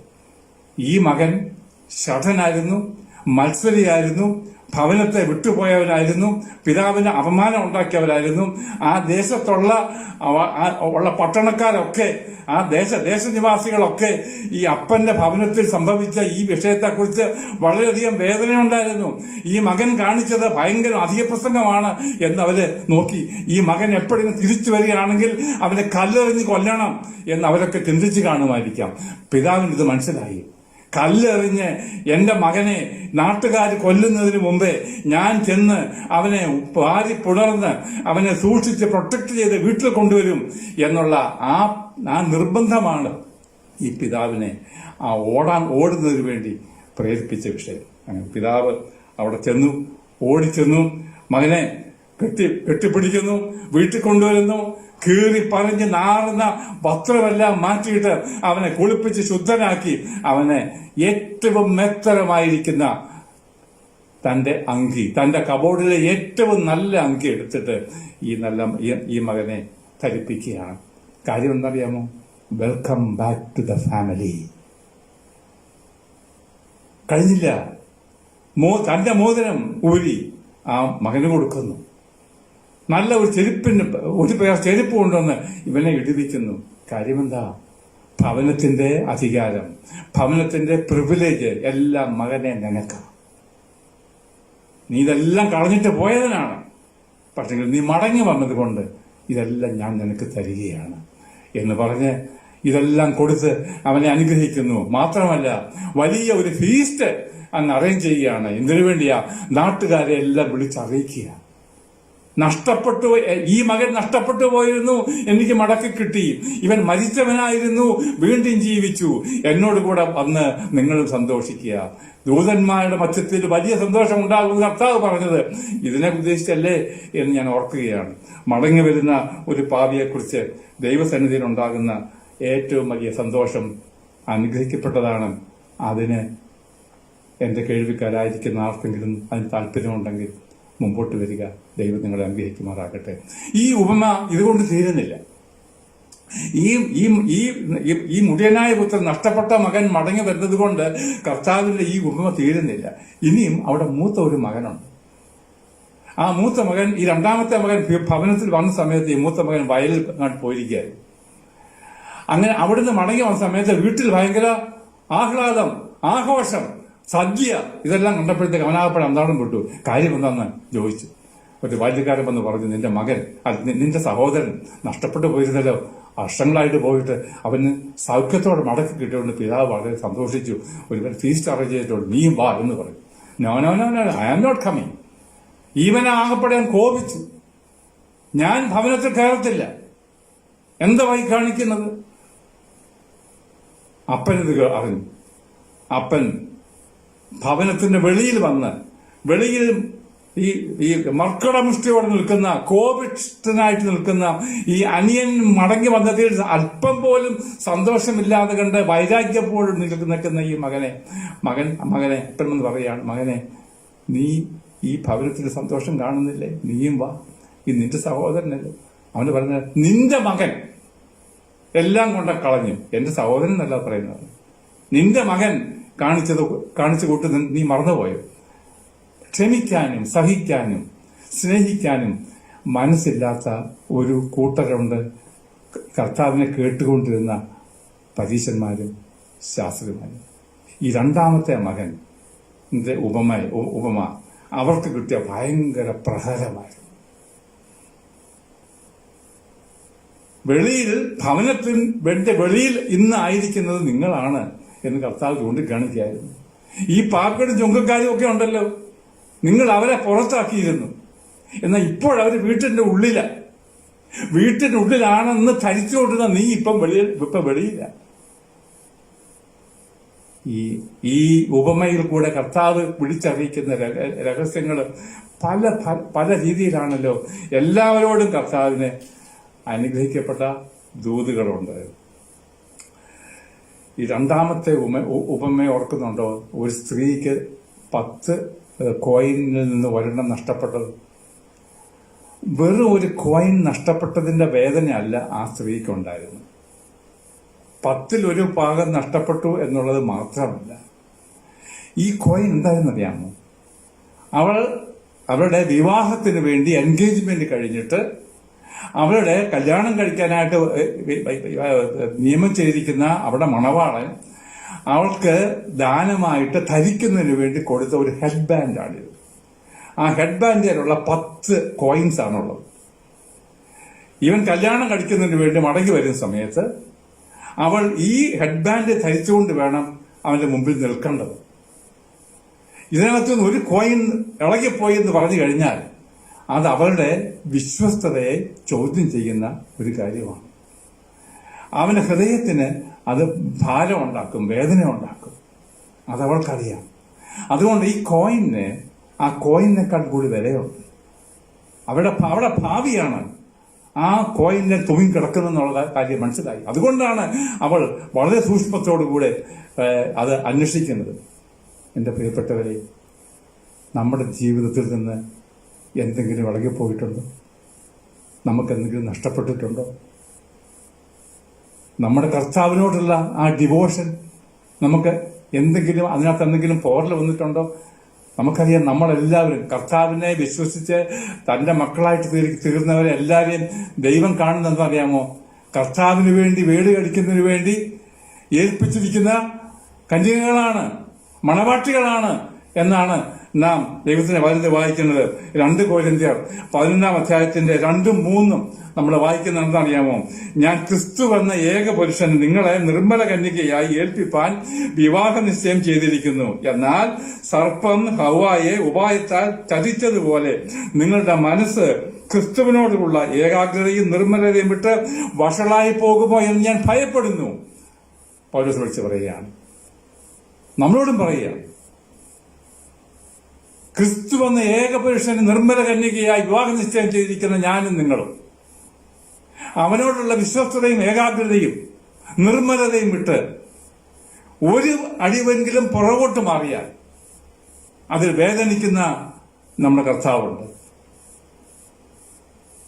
അവനോടുള്ള വിശ്വസ്തത, അവനോടുള്ള ഡിവോഷൻ, അവനോടുള്ള സ്നേഹബന്ധം മറ്റാരും മോഷ്ടിച്ചു കൊണ്ടുപോകുവാൻ നമ്മൾ അനുവദിക്കരുത്. മടങ്ങി വരിക. കർത്താവ് സംസാരിക്കുന്നുവെങ്കിൽ അതിനോട് പ്രതികരിക്കുക. ദൈവം നമ്മെ അനുഗ്രഹിക്കുമാറാകട്ടെ. നമ്മൾ കേട്ടുകൊണ്ടിരുന്ന ഈ ദൈവത്തിന്റെ വചനങ്ങൾ കേൾവിക്കാരായ നിങ്ങൾക്ക് എല്ലാവർക്കും ഒരു വിധത്തിൽ അല്ലെങ്കിൽ മറ്റൊരു വിധത്തിൽ പ്രയോജനപ്പെടട്ടെ എന്ന് ഞാൻ ആത്മാർത്ഥമായിട്ട് ആഗ്രഹിക്കുന്നു. ദൈവം നിങ്ങളെ എല്ലാവരെയും ധാരാളമായിട്ട് അനുഗ്രഹിക്കട്ടെ. ദൈവകൃപ കൂടെ ഇരിക്കട്ടെ. ഈ കോവിഡ് സമയം നമ്മൾക്ക് ദൈവം അനുഗ്രഹിച്ചതിന് സമയമാക്കി തീർക്കുമാറാകട്ടെ. ആദിയും അന്ത്യവുമായ നമ്മുടെ ദൈവത്തെ എല്ലാ കാലത്തും പാടിപ്പുകഴ്ത്തണമെന്ന ആശയം വരുന്ന മനോഹരമായ ഒരു ക്ലാസിക്കൽ ഗാനം ബ്രദർ ഐസൺ എബ്രഹാമിലൂടെ നമുക്ക് തുടർന്ന് കേൾക്കാം.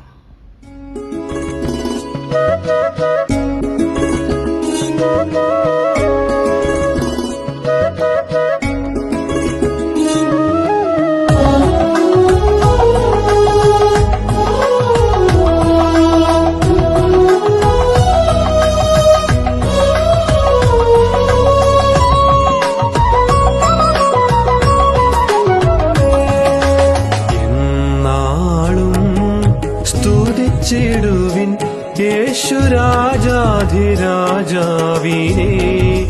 നമ്മൾ പാടി പുകഴ്ത്തിടുവിൻ. എന്നാളും സ്തുതിച്ചിടുവിൻ യേശുരാജാധിരാജാവിനെ, നമ്മൾ പാടി പുകഴ്ത്തിടുവിൻ.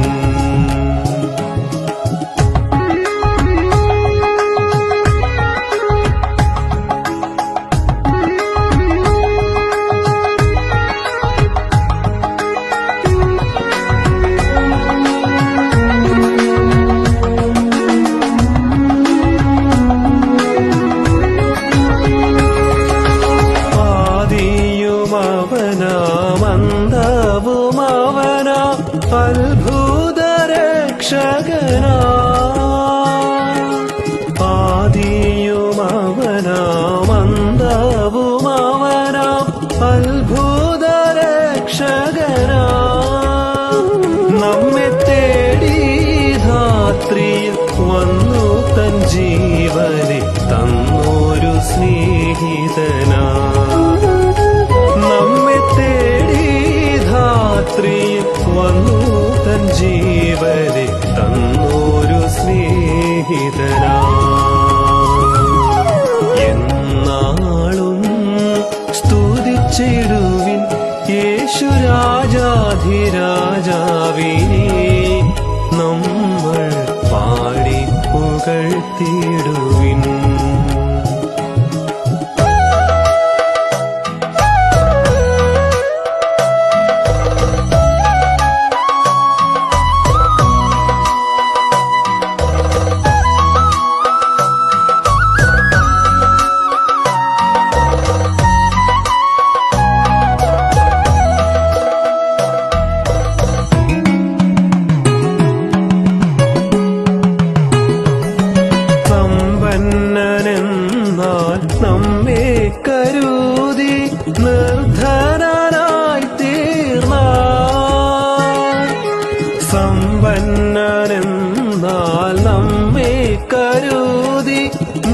ധനരായി തീർന്ന തന്റെ നിസ്തുല്യമാം കൃപ നിത്യവും ധ്യാനിച്ചു വാഴ്ത്തി സ്തുതിക്കുക നാം. തന്റെ നിസ്തുല്യമാം കൃപ നിത്യവും ധ്യാനിച്ചു വാഴ്ത്തി സ്തുതിക്കുക നാം. എന്നാളും സ്തുതിച്ചിടുവിൻ യേശുരാജാധിരാജാവിനെ നമ്മൾ പാടി പുകഴ്ത്തിടുവിൻ.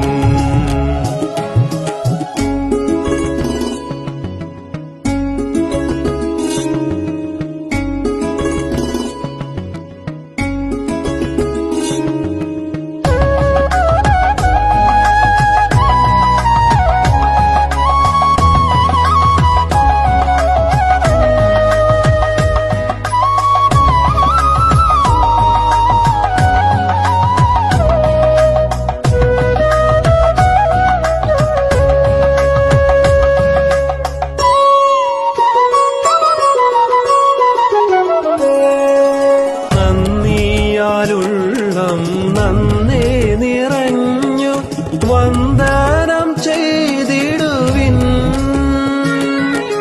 നന്ദിയാലുള്ളം നന്നേ നിറഞ്ഞു വന്ദനം ചെയ്തിടുവിൻ.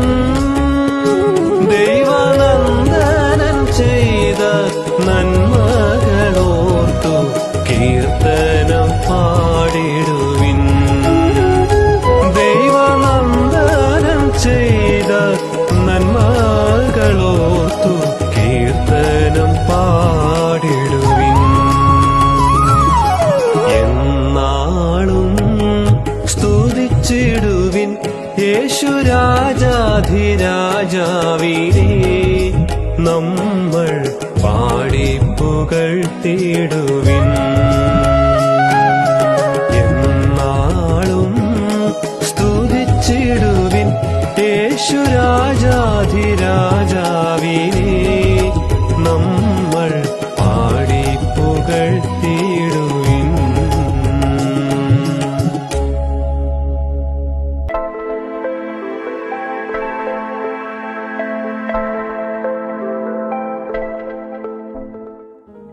ദൈവനാമത്തിന് മഹത്വം.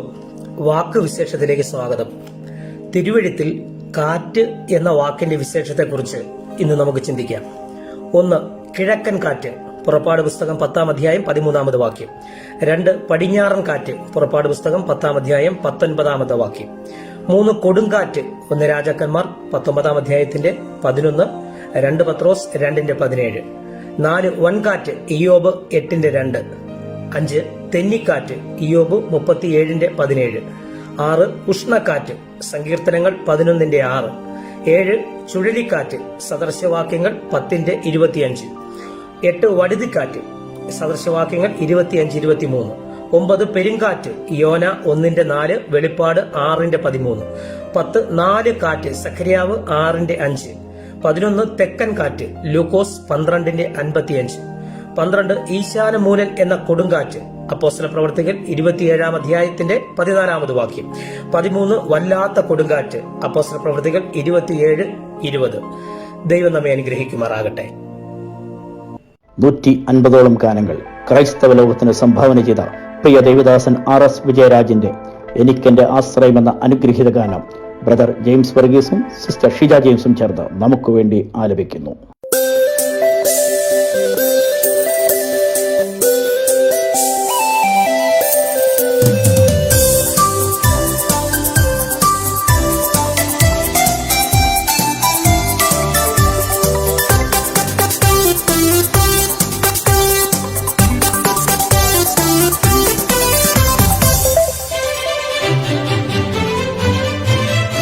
എനിക്കെന്റെ ആശ്രയമേശുവത്രേ, സർവശക്തനാമെന്നേശുവത്രേ. ഞാനവൻ കരങ്ങളിൽ സുരക്ഷിതനാം, യേശു മതിയായവൻ. എനിക്കെന്റെ ആശ്രയമേശുവത്രേ, സർവശക്തനാമെന്നേശുവത്രേ. ഞാനവൻ കരങ്ങളിൽ സുരക്ഷിതനാം, മതിയായവൻ. യേശു മതി, ആ സ്നേഹം മതി, തൻ ക്രൂശു മതി എനിക്ക്. യേശു മതി, തൻ ഹിതം മതി, നിത്യജീവൻ മതി എനിക്ക്. യേശു മതി, ആ സ്നേഹം മതി, തൻ ക്രൂശു മതി എനിക്ക്. യേശു മതി, തൻ ഹിതം മതി, നിത്യജീവൻ മതി എനിക്ക്. കാക്കയെ അയച്ചാഹാരം തരും, ആവശ്യമെല്ലാം നടത്തിത്തരും, നഷ്ടങ്ങളെ ലാഭമാക്കിത്തരും, യേശു മതിയായവൻ. കാക്കയെ അയച്ചാഹാരം തരും, ആവശ്യമെല്ലാം നടത്തിത്തരും, നഷ്ടങ്ങളെ ലാഭമാക്കിത്തരും, യേശു മതിയായവൻ. യേശു മതി, ആ സ്നേഹം മതി, തൻ ക്രൂശു മതി എനിക്ക്. യേശു മതി, തൻ ഹിതം മതി, നിത്യജീവൻ മതി എനിക്ക്. യേശു മതി, ആ സ്നേഹം മതി, തൻ ക്രൂശു മതി എനിക്ക്. യേശു മതി, തൻ ഹിതം മതി, നിത്യജീവൻ മതി എനിക്ക്.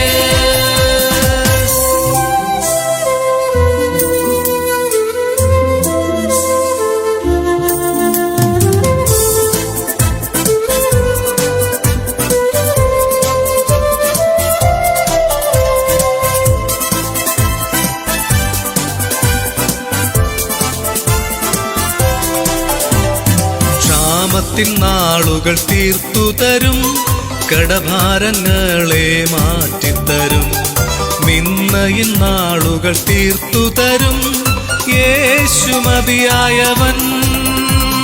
ക്ഷാമത്തിൻ നാളുകൾ തീർത്തു തരും, കടഭാരങ്ങളെ മാറ്റിത്തരും, നിന്നയിൻ നാളുകൾ തീർത്തു തരും, യേശു മതിയായവൻ. യേശു മതി, ആ സ്നേഹം മതി, തൻ ക്രൂശു മതി എനിക്ക്. യേശു മതി, തൻ ഹിതം മതി, നിത്യജീവൻ മതി എനിക്ക്. യേശു മതി, ആ സ്നേഹം മതി, തൻ ക്രൂശു മതി എനിക്ക്. യേശു മതി, തൻ ഹിതം മതി, നിത്യജീവൻ മതി എനിക്ക്. ആരോഗ്യമുള്ള ശരീരം തരും, രോഗങ്ങളെ ദൈവം നീക്കിത്തരും, ശാന്തമായി ഉറങ്ങുവാൻ കൃപ തന്നിടും, യേശു മതിയായവൻ. ആരോഗ്യമുള്ള ശരീരം തരും, രോഗങ്ങളെ ദൈവം നീക്കിത്തരും, ശാന്തമായി ഉറങ്ങുവാൻ കൃപ തന്നിടും, യേശു മതിയായവൻ. യേശു മതി, ആ സ്നേഹം മതി, തൻ ക്രൂശു മതി എനിക്ക്. യേശു മതി, തൻ ഹിതം മതി, നിത്യജീവൻ മതി എനിക്ക്. യേശു മതി, ആ സ്നേഹം മതി, തൻ ക്രൂശു മതി എനിക്ക്. യേശു മതി, തൻ ഹിതം മതി, നിത്യജീവൻ മതി എനിക്ക്.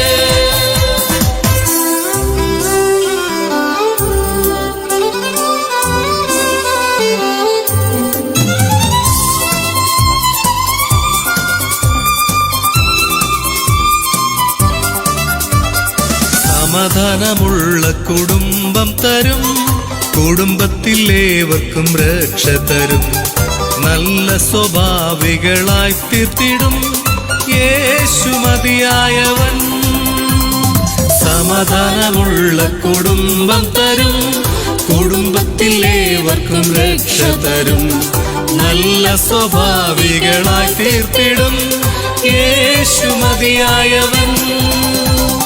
യേശു മതി, ആ സ്നേഹം മതി, തൻ ക്രൂശു മതി എനിക്ക്. യേശു മതി, തൻ ഹിതം മതി, നിത്യജീവൻ മതി എനിക്ക്. യേശു മതി, ആ സ്നേഹം മതി, തൻ ക്രൂശു മതി എനിക്ക്. യേശു യേശു മതി, തൻ ഹിതം മതി, നിത്യജീവൻ മതി എനിക്ക്. എനിക്കെന്റെ ആശ്രയമേശുവത്രേ, സർവശക്തനാമെന്നേശുവത്രേ. ഞാൻ അവൻ കരങ്ങളിൽ സുരക്ഷിതനാം, യേശു മതിയായവൻ. എനിക്കെന്റെ ആശ്രയമേശുവത്രേ, സർവശക്തനാമെന്നേശുവത്രേ. ഞാൻ അവൻ കരങ്ങളിൽ സുരക്ഷിതനാം, യേശു മതിയായവൻ. യേശു മതി, അസ്നേഹം മതി, തൻ ക്രൂശു മതി എനിക്ക്. യേശു മതി, തൻ ഹിതം മതി, നിത്യജീവൻ മതി എനിക്ക്. യേശു മതി, അസ്നേഹം മതി, തൻ ക്രൂശു മതി എനിക്ക്.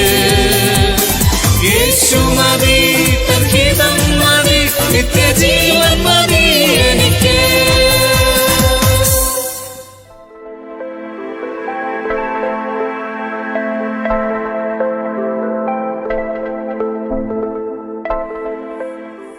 നമ്മൾ കേട്ടുകൊണ്ടിരുന്ന ദൈവത്തിന്റെ വചനമുണ്ട്, നമ്മളെ കേൾപ്പിച്ച അനുഗ്രഹിക്കപ്പെട്ട പാട്ടുകളുണ്ട്. ഇതെല്ലാം കണ്ടും കേട്ടും നമുക്ക് അനുഗ്രഹത്തിന്റെ ആ പേമാരിയിലിരിക്കുകയാണല്ലോ. നമുക്ക് വലിയ ഉത്തരവാദിത്വം ദൈവസന്നിധിയിലുണ്ട്. കേട്ടതിനും കേൾപ്പിച്ചതിനും ഒക്കെ മറുപടി കൊടുക്കുവാനും റെസ്പോണ്ട് ചെയ്യുവാനും നമ്മളൊക്കെ ബാധ്യതയാണല്ലോ. അതുകൊണ്ട് നമുക്ക് ഒരു നിമിഷം ദൈവസന്നിധിയിൽ നമ്മളെ തന്നെ സമർപ്പിച്ച് നമുക്ക് പ്രാർത്ഥിക്കാം. ഞങ്ങളുടെ സ്വർഗീയ പിതാവേ, ഞങ്ങളങ്ങനെ വാഴ്ത്തുന്നു. ഞങ്ങളെ കാണുകയും കേൾക്കുകയും ചെയ്ത ഞങ്ങളുടെ സ്നേഹഭാജങ്ങളായിരിക്കുന്ന ഞങ്ങളുടെ പ്രിയപ്പെട്ടവരെ, അവരെവിടൊക്കെ ആയിരുന്നാലും അവരെ ദൈവകരങ്ങളിലേക്ക് ഞങ്ങൾ ഫലമേൽപ്പിക്കുന്നു. അവരുടെ ആവശ്യങ്ങൾ എന്താണെങ്കിലും കർത്താവെ, നീ അതൊക്കെ അവർക്ക് നിറവേറ്റി കൊടുക്കണം. കർത്താവ്, നിങ്ങളിൽ നിന്ന് അകന്നു പോയ ആരെങ്കിലും വചനം കേട്ടിട്ടുണ്ടെങ്കിൽ നിങ്ങളിലേക്ക് മടങ്ങി വരുവാനുള്ള ഒരു ആഹ്വാനമായിട്ട് ഇതിനെ നീ കാണണം.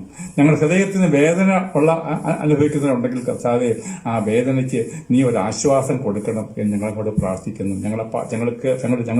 ഞങ്ങൾ കേട്ട പാട്ടുകൾ അതിന് കർത്താവെ ഉപകരിക്കുമല്ലോ. ഞങ്ങൾ കേട്ട വചനങ്ങൾ അതിന് സഹായിക്കുമല്ലോ. കർത്താവ്, നിന്നോടുള്ള ആ സ്നേഹത്തിനും ഭക്തിക്കും ഏകാഗ്രതയ്ക്കും എവിടെങ്കിലും ഭംഗം വന്നിട്ടുണ്ടെങ്കിൽ അത് പരിഹരിച്ച് കർത്താവ് നിന്നോടുള്ള ഇന്റിമസിയിൽ മുമ്പോട്ട് പോകുവാൻ വിശ്വാസികളായ ഞങ്ങളെ അധികമായിട്ട് സഹായിക്കണം എന്ന് ഞങ്ങൾ അങ്ങോട്ട് പ്രാർത്ഥിക്കുന്നു. ഞങ്ങൾ വന്നെത്തിയിരിക്കുന്ന ഈ കാലയളവിൽ മുമ്പോട്ട് പോകാൻ ആവശ്യമുള്ള എല്ലാ ദൈവകൃപയും ഞങ്ങൾക്ക് തന്ന് ഞങ്ങളെ അനുഗ്രഹിക്കണം. പ്രാർത്ഥന കേട്ടത് കൊണ്ട് സ്തോത്രം. യേശു കർത്താവിന്റെ അതിമഹത്വമുള്ള നാമത്തിൽ തന്നെ ആമേൻ. വീഴാതെ വണ്ണം നമ്മെ സൂക്ഷിച്ച് തന്റെ മഹിമാസന്നതിൽ കളങ്കമില്ലാത്തവരായി ആനന്ദത്തോടെ നിർത്തുവാൻ ശക്തിയുള്ള നമ്മുടെ കർത്താവായ യേശു ക്രിസ്തുവിന്റെ കൃപയും പിതാവായ ദൈവത്തിന്റെ സ്നേഹവും പരിശുദ്ധാത്മാവിന്റെ കൂട്ടായ്മയും കാവലും നടത്തിപ്പും നാം എല്ലാവരോടുകൂടെയും പ്രത്യേക ഈ കാലയളവിൽ ജീവിക്കുന്ന വിശ്വാസികളോടുകൂടെയും ഇന്നു മുതൽ എന്നേക്കും ഉണ്ടായിരിക്കുമാറാകട്ടെ. ആമേൻ.